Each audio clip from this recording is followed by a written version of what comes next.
है, एक पावर मिली है।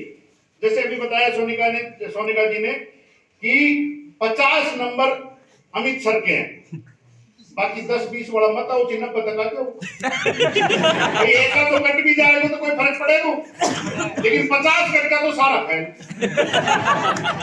मंजूर है जी, गलत है तो बताओ।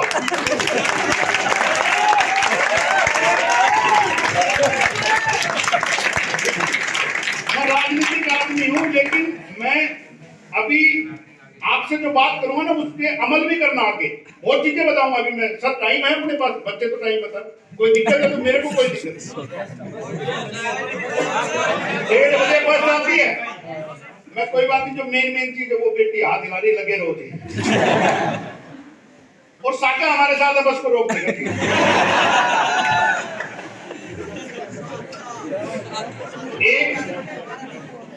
एक और बात बताऊं मैं आपको, जिंदगी में कोई भी काम करना जिद्दी जरूर बनना। जिद्दी का मतलब क्या होता है, मैंने जिद पकड़ रखी है कि मेरे को कहीं भी कोई गरीब मिलेगा, कहीं भी मेरे को कोई रोड का काम मिलेगा, कहीं मेरे को कुछ मिलेगा, मैं उस काम को करूंगा चाहे मेरा कुछ भी हो जाए। फौज में जब हम बॉर्डर पर खड़े रहते हैं तो जिद्दी रहते हैं, दुश्मन को मारेंगे नहीं तो वो हमें मारेगा भाई।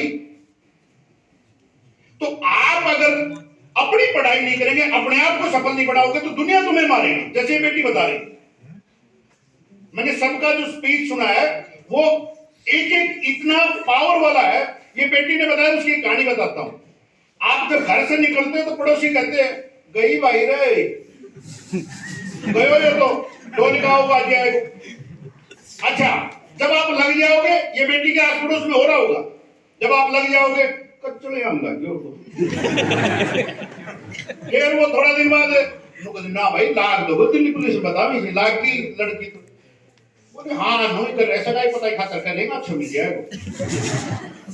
फिर थोड़े दिन बाद वो पुलिस वालों सही लेकर आओगे भैया, बोल भाई तन्ने बुलाया उसे तरह सही आओ देखा काल का नाम साहब भी ना।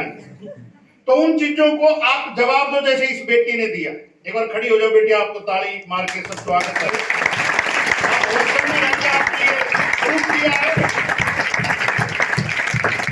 आपने ये प्रूव किया है कि आप कुछ भी कर सकते हो अगर आप किसी और के सुनेंगे और उन बातों पे अमल करेंगे तो आप कभी भी जिंदगी में सफल नहीं हो। बहुत सी बेटियां बैठी हैं, बेटियां माँ बाप की बड़ी प्यारी होती है। और ये दूसरा जो पर्सन है ना, आपने बताया तो सही था कि माँ बाप बहुत अहम होते हैं, लेकिन जब गुरुजी के पास आते हैं, अमित जी ने 2006 में ये संस्था बनाई थी। उस टाइम बहुत से बच्चे ऐसे होंगे जो मेरे ख्याल से पैदा भी नहीं हुए होंगे। Am I right? तो आप एक बात देखो, उस टाइम का विजन, अगर 2006 में संस्था बनाई है तो 1-2 साल से पहले तैयारी कर रहे होंगे। तो उस टाइम की आदमी की सोच कि मेरा घर तो मैं किसी प्रकार से भी पाल लेता हूं, और भी बहुत पाल रहे हैं, लेकिन मैं उन बच्चों का भविष्य देखूंगा जो फेल हो जाए। जैसे बताया भाई बेरी, क्या नाम आपका? नितिन। 17 युद्ध तो मोहम्मद गोरी ने लड़े थे, 18वां जीता था, वो 18वां भाई है।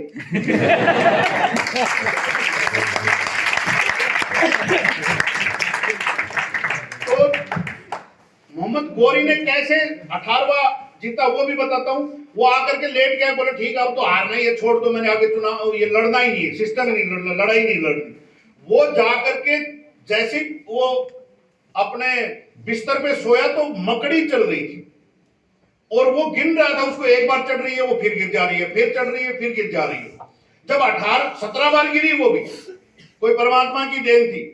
जब वो 17 बार गिर के और 18वीं बार चढ़ी, उसने उसी टाइम तलवार उठाई, चलो भाई, बोल जी तो हार का है, बोलो कोई बात नहीं जीतेंगे, और आप लोग जीतते, क्योंकि खुद के अंदर कॉन्फिडेंस आया। आप अपने अंदर इतनी ताकत पैदा करो। ये भाग्य है अमित जी का। वो 50% नंबर नहीं है, वो 50% इनका भाग्य आपके साथ है, आपको सफल बनाने के।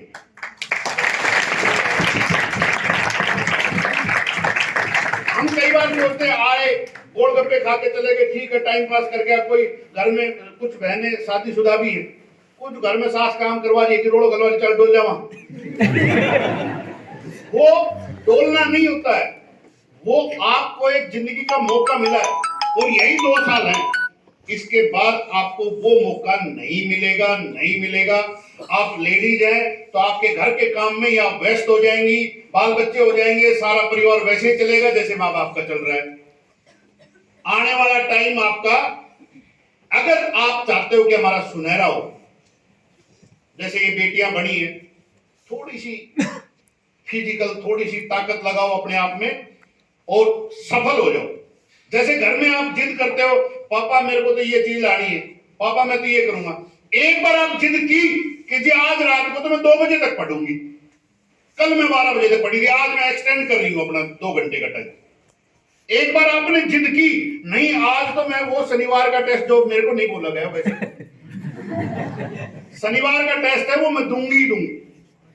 तो ऐसे आप एक बार अपने आप में पावर बनाओ। मैं अभी मेरी बेटियों का जेईई मेंस का एग्जाम दिला के आया नोएडा, तो आते मैंने उनसे पूछा कि भाई फेल होने जितने मार्क्स हैं क्या। एक छोटी सी कहानी बताता हूं। एक अनपढ़ आदमी संदीप धारविड़ा है, उसकी शादी हो गई, 3 बच्चे हो गए, 2 बेटियां 1 बेटा, और 10 साल को शादी हो गई।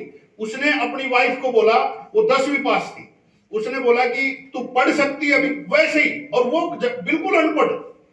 तो बोले जी ईब कट्ठे 10-15 साल तो पूरा घर गृहस्थी समाज है, कट्ठे पढ़े है। तो उसने उसको बोला कि तू फेल होने के लिए तो पढ़ सकती है, और वो आज राजस्थान में टीचर है। जब आपको लगे ना कि यार नहीं हो पाएगा, तो कोई बात नहीं, एक बार फेल होने के लिए पढ़ेंगे। मतलब फेल होने के लिए भी पढ़ना है, ये नहीं कि एग्जाम दे दी फेल हो गई, नहीं, फेल होने के लिए भी पढ़ना है। और वो अब आगे कोई और बड़ी तैयारी करवा रहा है, उसमें भी वो ये कह रहा है कि तू फेल हो जाइए, मैं मंजूर है। तो जिंदगी में जब भाई हो ना 18 बार फेल हो, अभी डीएससी एससी पता नहीं कौन सा सी, सारे सी लगे हुए और वो बहन भी बता रही थी अभी 2-3 बार कौन सा वो हुआ है फेल पास। तो जिंदगी को अपने हिसाब से, अपने लिए और अपनों के लिए बनाने के लिए अपने आप को ताकत बनाना पड़ेगा। मैं दोबारा कभी आऊंगा आपके पास, और मेरे पास मैं बोलता रहूंगा कि मैं 2 घंटे लगातार बोल सकता हूं, और यही चीजें समझाने के, कोई चीज रिपीट नहीं होगी। लेकिन अभी टाइम का अभाव है, आप लोगों की 1:30 बजे बस भी जाएगी, उससे पहले 15 मिनट बच के काम भी है और सारे करने। आप सब ने मेरी बात सुनी, आप सबका बहुत बहुत धन्यवाद। जय हिंद, जय भारत।